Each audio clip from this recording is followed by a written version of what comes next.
আসসালামু আলাইকুম রহমতুল্লাহ। বাংলাদেশের ঢাকায় দুই city corporation, Dhaka city corporation দক্ষিণ এবং ঢাকা সিটি কর্পোরেশন উত্তরে সরকারি তথ্য মতে এবং বিভিন্ন সংস্থাও এই বিষয়ে গবেষণা করেছে যে প্রত্যেক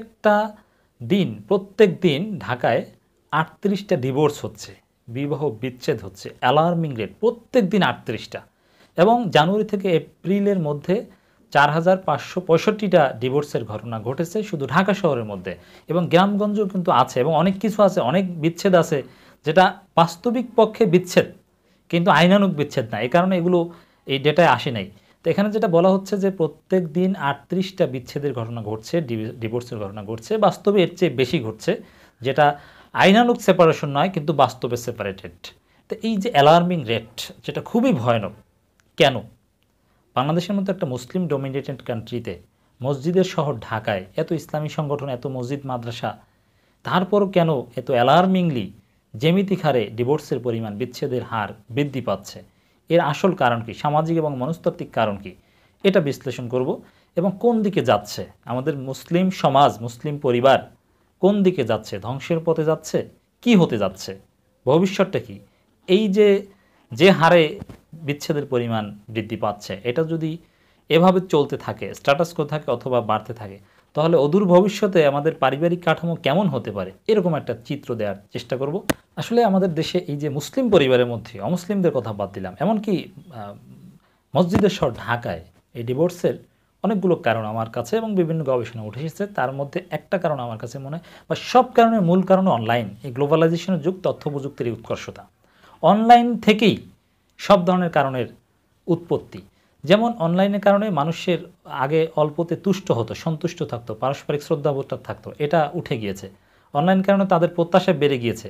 তারা পৃথিবীর সব জায়গায়, কারা ভালো অবস্থানে আছে, উন্নত ফ্ল্যাটে থাকছে, কাদের দৈনন্দিন চাহিদা অনেক বেশি, কিভাবে লাইফ লিড করছে, লাক্সারিয়াস, এগুলো দেখছে। এগুলো দেখে তাদের নিজের উপর সন্তুষ্ট থাকতে পারছে না, সেগুলোর প্রতি অ্যাট্রাক্টেড হচ্ছে।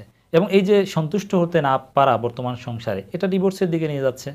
এবং অনলাইনের কারণে পরকীয়া, বিভিন্ন বিবাহ বহির্ভূত সম্পর্ক, বিভিন্ন এবং ধর্মীয় অনুভূতি হ্রাস পাওয়া, এটা একটা কারণ। আর এই ধর্মীয় অনুভূতি হ্রাস পাচ্ছে, এটাও অনলাইনের কারণে। মানুষের মূল্যবোধ হারিয়ে যাচ্ছে, সামাজিক যে পারিবারিক বন্ডিংয়ের যে মূল্যবোধ ছিল, এটা অনলাইনের কারণেই গ্লোবালাইজেশন। এই গ্লোবালাইজেশনের কারণেই কালচার হ্যাজ বিকাম গ্লোবালাইজড। এবং ইউরোপিয়ান কালচার, ওয়েস্টার্ন কালচার, এটা আমাদের দেশে এক্সপোর্ট হয়েছে, ইম্পোর্ট হয়েছে। তো এইসব কারণে দেখা যায় যে আমাদের মূল্যবোধ হারিয়ে যাচ্ছে, বিবাহ বিচ্ছেদের মতো ঘটনা ঘটছে এবং মানুষের মেজাজ খিটখিটে হয়ে যাচ্ছে। এটা অনলাইনের কারণে, অনলাইন আসক্তির কারণে স্বামী স্ত্রী বা যে একটা অপোজিট সেক্সের প্রতি যে একটা অ্যাট্রাকশন, সেটাও হ্রাস পাচ্ছে, সেটাও অনলাইনের কারণে। এবং ভার্চুয়াল রিয়ালিটি, এর মানে বাস্তবিক পক্ষে বিয়ে না করেও বিয়ের মতো স্বাদ উপভোগ করা, সেভাবে এনজয় করার যে একটা সুযোগ, যেটা যারা তথ্য প্রযুক্তি বোঝে, ভার্চুয়াল রিয়েলিটি, তারা বিষয়টা বোঝে। ভার্চুয়াল রিয়েলিটি মিনস বাস্তব না কিন্তু বাস্তবের মতো একটা ফিলিংস। এই ভার্চুয়াল রিয়েলিটির মাধ্যমে গাড়ি চালানো শেখা হয়, বিমান চালানো শেখা হয়, বিভিন্ন চিকিৎসা বিজ্ঞান অনেক কিছু শেখা হয়, যেটা বাস্তব না কিন্তু বাস্তবের মতো। মানে তথ্য প্রযুক্তির সিমুলেশন প্রযুক্তিতে বাস্তবের ফিলিংস পাওয়া, যেটা বাস্তবের মতোই হয়। তো এই ভার্চুয়াল রিয়েলিটিও কিন্তু বাংলাদেশে প্রবেশ করেছে, যে কারণে অনেকে মনে করছে যে আমি তো এমনিতেই বিয়ে করে যে যা প্রয়োজন সেটা তো এমনিতেই পাচ্ছি ভার্চুয়াল রিয়েলিটির মাধ্যমে। তো সেখানে অযথা একটা সংসার, একটা বন্ডিংয়ের মধ্যে, একটা নিয়মতান্ত্রিকতার মধ্যে থাকার কী দরকার? মানুষ তো ধর্মীয় অনুভূতি তো নাই। তো এই কারণে কিন্তু এটা হচ্ছে। তো এরকম বহুবিধ কারণ রয়েছে। আর্থিক সচ্ছলতা, এই আর্থিক সচ্ছলতার পিছনেও অনলাইন কারণ রয়েছে। এবং স্বামী স্ত্রী উভয় কর্মজীবী হওয়া এবং বাহিরে বেশি সময় দেওয়া, তো এইসব নানাবিধ কারণ রয়েছে যেটা সহজেই আমাদের কাছে অনুমেয়। তবে সব কারণের সোর্স হিসাবে বিশেষ করে অ্যালার্মিং রেট অফ সেপারেশন, যেটার পেছনে আমি বেসিক্যালি দায়ী করতে পারি, সব কারণের mother of all reasons online. আর অনলাইন বন্ধ করা সম্ভব নয়, নিয়ন্ত্রণ করতে হবে। অনলাইন চেক দেওয়াও সম্ভব নয় যে কে কী করছে একটু নজরদারি করি, সেটাও সম্ভব নয়। এটা অনেকে বলে নজরদারি করতে হবে, বাস্তবিক পক্ষে সম্ভব নয়। তো এথিক্স অফ ইউজিং অনলাইন শেখাতে হবে। এর মানে আসলে সমাধান একটাই, ধর্মীয় অনুভূতি। আরও কিছু সমাধানের কথা বলবো। তো সেখানে আসলে যে হারে প্রত্যেক দিন ৩৮টা সেপারেশন, এই হার যদি বজায় থাকে, তাহলে প্রজেকশন মেথোডোলজি অনুযায়ী যেটা আমরা ধারণা করছি যে আগামী 15 থেকে 20 বছরের মধ্যে প্রত্যেক দিন বিচ্ছেদের হার শুধু ঢাকার শহরে 70 থেকে 75% হতে পারে। এবং আগামী 50 বছরের মধ্যে 90% হতে পারে। This is projection methodology based on present statistics. খুবই ভয়ানক একটা রেট। এতে বোঝা যাচ্ছে বাংলাদেশে মুসলিম পরিবারগুলোর পারিবারিক কাঠামো ভেঙে পড়তে পারে, একটা হুমকির মধ্যে পড়তে পারে। এখানে অসুস্থ মানসিকভাবে বিকৃত সন্তান জন্ম হতে পারে, এবং যেসব সন্তান জন্মায় এদের মধ্যে সামাজিকীকরণ থেকে বিভিন্ন সমস্যা যুক্ত। এর মানে আমাদের যে জাতীয় সমস্যা, এই সমস্যাগুলোর উপর হাত না দিলে শুধু বস্তুগত উন্নয়ন আমরা পাবো, বাস্তবিক পক্ষে ডেভেলপমেন্ট বলতে যা বোঝায় সেটা কিন্তু পাবে না। আর মানুষ বস্তুগত সুখ বা বস্তুগত উন্নতি পাবে, কিন্তু ইনার পিস থেকে বঞ্চিত হচ্ছে, অলরেডি হচ্ছে। ভয়ানক রেট।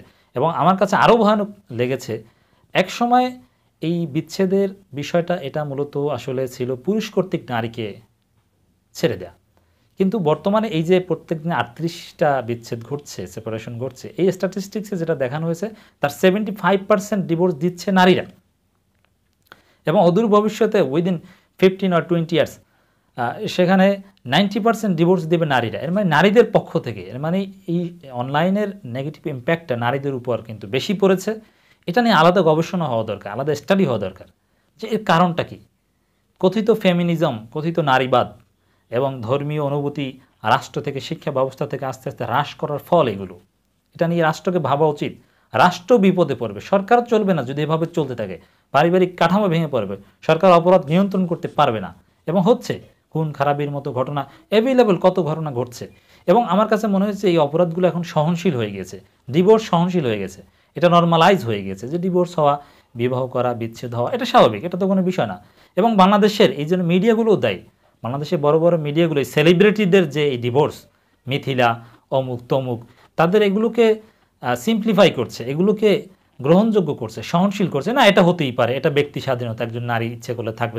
এই যে ব্যক্তি স্বাধীনতার নামে ডিভোর্সকে সহনশীল করা, অপরাধকে সহনশীল করা, আমাদের দেশের মিডিয়াগুলো তাদেরকে এ থেকে দায় এড়াতে পারে না, তারা এগুলো দায়ী, এমনি অপরাধ সহনশীলতা। তো এর বিপরীতে মূল্যবোধের প্রচারণা দরকার এগুলো সমাধানের জন্যে, এবং গ্রাম পর্যন্ত ঢুকে গিয়েছে।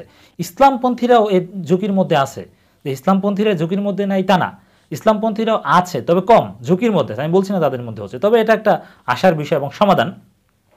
যারা ইসলামী সংগঠন করে, যারা ইসলাম অনুযায়ী চলে, এদের মধ্যে এই রেট একেবারেই ভেরি ফিউ, ভেরি লিটল, তেমন পাওয়া যাবে না।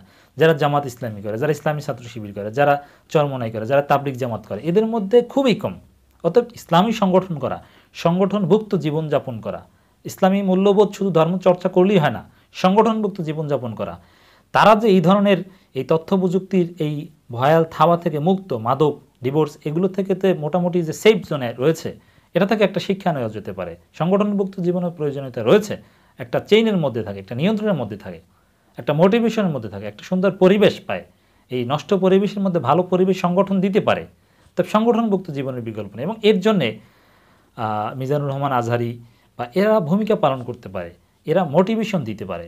মানুষের মধ্যে যে প্রকৃত ধর্মীয় মূল্যবোধ, কালচারাল মুভমেন্ট দরকার, এই ওয়েস্টার্ন যে কালচার আমাদের মূল্যবোধকে ধ্বংস করে দিচ্ছে, এর বিপরীতে মিজানুর রহমান আজহারির মতো আরও অনেক সংস্কৃতি কর্মী দরকার।